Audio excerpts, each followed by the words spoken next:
যারা হতাশার মাঝেও আশা খুঁজে পায়, যারা নিজেদের দুর্বলতাকে শক্তিতে রূপান্তরিত করতে জানে, তারাই জীবনের প্রতিটি চ্যালেঞ্জের মুখোমুখি হতে পারে।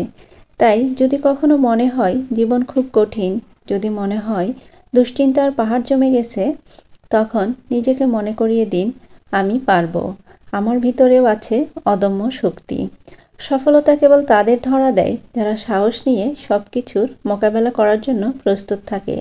তাই থেমে না গিয়ে সাহস নিয়ে বাঁচুন, সাহস নিয়ে এগিয়ে যান। হ্যালো এভরিওয়ান, আসসালামু আলাইকুম। Welcome to my channel. আশা করি যে যেখান থেকে আমার ভিডিওটি দেখছেন সবাই আল্লাহর অশেষ রহমতে ভালো আছেন। আমিও আলহামদুলিল্লাহ ভালো আছি। তো আজকে অনেকদিন পর সকালে চাপটি পিঠা বানাচ্ছি। তো ভাবলাম যে একটু গাজর আছে সেটা দিই। এখানে কিন্তু বাঁধাকপি কুচি করে, ধনেপাতা কুচি করে দিলেও অনেক মজা হয়, কিন্তু বাঁধাকপি ছিল না, তাই শুধু গাজরটাই দিয়েছি আর কাঁচামরিচ পেঁয়াজ দিয়েছি। তো এটা কিন্তু গরম গরম খেতেই ভালো লাগে। তো একটা একটা করে ভাজতেছিলাম আর একটা একটা করে মেয়ের বাবা খেয়ে নিচ্ছিল, পাশাপাশি আমিও খেয়ে নিয়েছি। এটা আর টেবিলে বা প্লেটে সার্ভ করার প্রয়োজন পড়েনি, কারণ এটা ঠান্ডা হয়ে গেলে আর খেতে ভালো লাগে না, যেহেতু ডিম দেওয়া ছিল। তো তারপরে যে বাটা মশলা সেটা শেষ, সেটা আমি রাতে কিছুটা রসুন সিলে রেখেছিলাম। তো সকালে আরও কিছু সিলে তারপরে আদা পেঁয়াজ এগুলো কুচি করে এখন ব্লেন্ড করে নিচ্ছি। আর জিরাটা আমার ব্লেন্ডারে ভালো হয় না, আমার যে জিরা ব্লেন্ড করার ছোট বাটি সেটা দুই পাশ দিয়ে ফেটে গিয়েছে, এমনি ফেটে গিয়েছে, কেন গিয়েছে জানি না।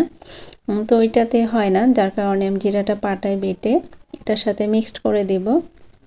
সব কিছু পাটায় বাটতে গেলে অনেক বেশি সময় লাগে, যার কারণে বাকিগুলো আমি ব্লেন্ড করে নেব। আর জিরাটা কিন্তু আমি এর মাঝে দিয়ে মিক্সড করে নিয়েছি। তো এখন এটা একটা বাটিতে ঢেলে নিচ্ছি, পরে একটা বক্সে করে ফ্রিজে রেখে দেব। আর আমি এটা নর্মাল ফ্রিজেই রাখি, শীত গরম সারা বছরই থাকে।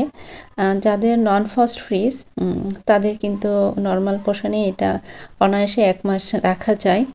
ফার্স্ট ফ্রিজ হলে দেখা যায় যে 1 সপ্তাহ বেশি থাকে না, নষ্ট হয়ে যায়। তো বেশিরভাগ সবাইকে দেখি ফার্স্ট ফ্রিজই ইউজ করে, আর সবাই ডিপে সংরক্ষণ করে। তো ডিপে রাখলে আমার কাছে খুব ঝামেলার মনে হয়, দেখা যায় বের করতে মনে থাকে না, আবার পরিমাণও কম বেশি হয়। তো যারা ইউজ করে তারা হয়তো অভ্যস্ত হয়ে গেছে, কিন্তু আমি সব সময় নর্মাল ফ্রিজে রাখি। আর এটা 15-20 দিনে শেষ হয়ে যাবে, আর কোনো সমস্যা হয় না। তো আমার ফ্রিজ কিনা 13 সালে, তখন থেকেই কিন্তু এভাবে ব্যবহার করছি। তো কথা বলতে বলতে কিন্তু আমি দুপুরে রান্না বসিয়ে দিয়েছি অলরেডি। আর এখানে আমি সেই ব্লেন্ডারের জারটা ধুয়ে একটু পানি দিয়ে দিলাম। আমরা যারা মধ্যবিত্ত, কোনো কিছুই যেন নষ্ট না হয়, অপচয় না হয়, সব দিকে কিন্তু আমরা সমানভাবে খেয়াল রাখি। তো যাই হোক, এটা ফেলে দিলেও কিন্তু হতো, কিন্তু আমরা কিন্তু কেউ ফেলে দেই না।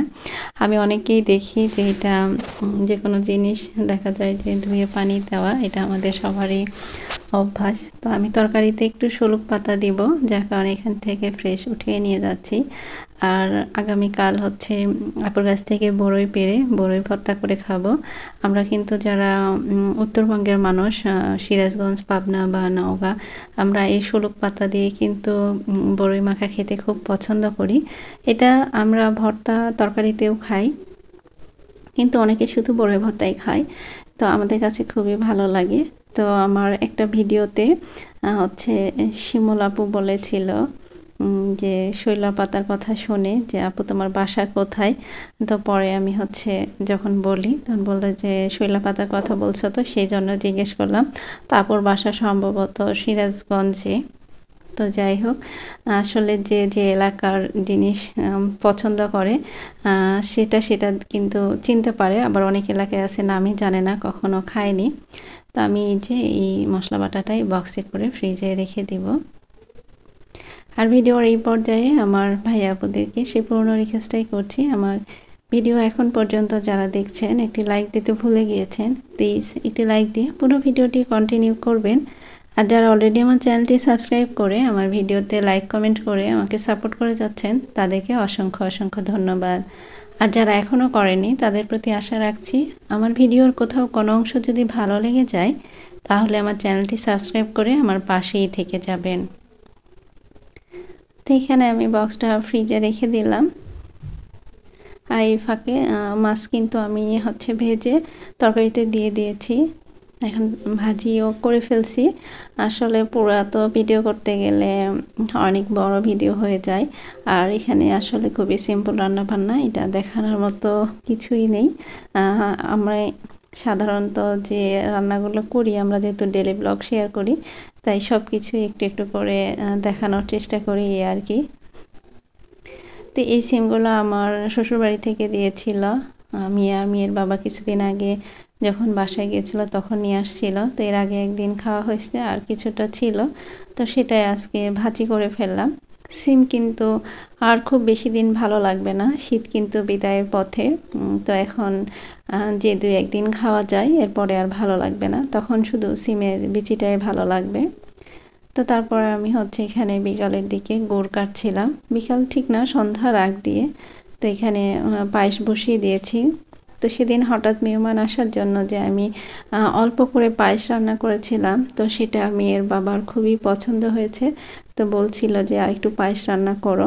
তো সেদিন তো খুবই অল্প রান্না করেছি, তাই আবার আজকে একটু রান্না করছি। তো আজকেও যে খুব বেশি রান্না করব তা না, কারণ দুধ নেই, হঠাৎ করে বলতেছে। তো 1 কেজির মতো দুধ আছে, তো সেটা দিয়ে আমি বসিয়ে দিয়েছি। তো চিনি গুঁড়া চাল যেটা, সেটা আমি ভিজিয়ে রেখেছিলাম, তারপরে দুধের মধ্যে দিয়েছি। এখন এই গুড়টা দিব, আমি অল্প একটু চিনিও দিয়েছি। আর গুড়টা তো আমি দেখেছেন যে একদম অরিজিনাল গুড় কিনে নিয়ে আসছি। গুড়টার ফ্লেভার এত ভালো, টেস্টও মাশাআল্লাহ এত ভালো যে বলার মতো না। যখন আমি গুড়টা দিয়ে পায়েসটা রান্না করছিলাম, একদম পুরো বাসা খুব সুন্দর একটা স্মেল ছড়াচ্ছিল। তো সেদিনের তুলনায় আজকের পায়েসটা একটু পাতলা করেছি, সেদিন বেশি ঘন হয়ে গেছিল। তবে সেদিন টেস্টটা বেশি ছিল মনে হয় আজকের চাইতে। আসলে এক হাতে যদি 10 বার রান্না করা হয়, 10 বারের রান্নার টেস্ট কিন্তু 10 রকম হবে, কখনোই একই রকম হবে না। চিনি, গুড়, লবণ, দুধ সব কিছুর পরিমাণ একটু কম বেশি হলে টেস্টও একটু কম বেশি হবে। আর আমরা তো একেবারে অ্যাকুরেট মেপে মেপে কোনো জিনিসই রান্না করি না ওইভাবে। তো এইটা এখানে ঢেলে আমি মশলাগুলো বেছে ফেলে দিব।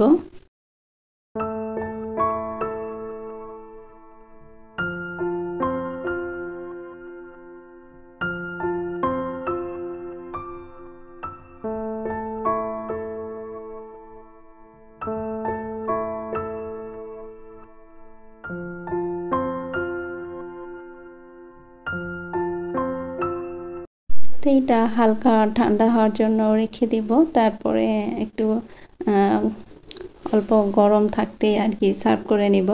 কারণ মেয়ের আর ধৈর্য হচ্ছে না, বলতেছে আম্মু আমাকে আগেই একটু দাও। তো আমি বললাম যে একটু ঠান্ডা হোক, না হলে খেতে ভালো লাগবে না।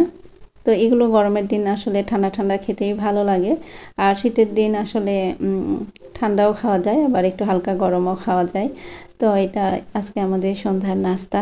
আর প্রতিবেশীদের কাছ থেকে বিভিন্ন উপহার আসে, তো তাদেরও বাটি জমে গেছে। তো তাদেরকেও ভাবলাম যে এই পায়েস দিয়ে হচ্ছে বাটিগুলো ফেরত দেওয়া যাক।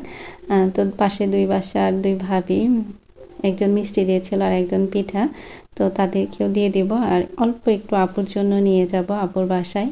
তো আসলে কোনো কিছু করলে যখন সবাই মিলে খাওয়া হয়, তখন কিন্তু সেটা টেস্ট বহুগুণ বেড়ে যায়। তো যাই হোক, আজকে এই পায়েস খেতে খেতে আপনাদের কাছ থেকে বিদায় নিয়ে নিচ্ছি। সবাই ভালো থাকবেন, সুস্থ থাকবেন। আল্লাহ হাফিজ, আসসালামু আলাইকুম।